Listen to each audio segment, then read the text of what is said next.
Bizə ünvanlanan suallardan doktor, faktor analizləri nə zaman və nəyə görə verilməlidir? İlk öncə qeyd etmək istəyirəm ki, laxtalanma sisteminin dəyərləndirilməsində faktor analizləri əsas rol oynayır.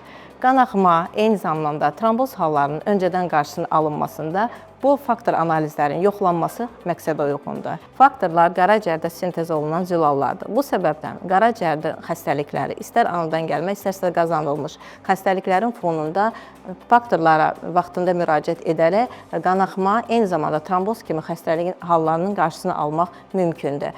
Yanaşı olaraq hemofiliyanın vaxtında erkən diaqnostikası üçün də faktor analizlərin yoxlanması zəruridir. Əməliyyat öncəsi, xüsusilə də planlaşdırılmış əməliyyat öncəsi pasientlərimizə faktor analizlərin yoxlanması zəruridir. Çünki hər bir pasientin kardioqramma sisteminə müraciət etdiyi zaman bəzən APTT və protrombin göstəricilərində dəyişiklik olsa belə, ilkin mərhələlərdə pasientlərdə bu göstəricilərdə dəyişiklik olmaya da bilər. Sadəcə simptomatik olaraq əlamət şəklində dəridə olan hər hansı bir qan sızmalar, dəridə olan ləkələr şəklində özünü biroza verə bilər. Vaxtında faktor analizlərinə müraciət etməklə siz yarana biləcək qanaxma, tromboz kimi faktorlardan özünüzü qoruya bilərsiniz.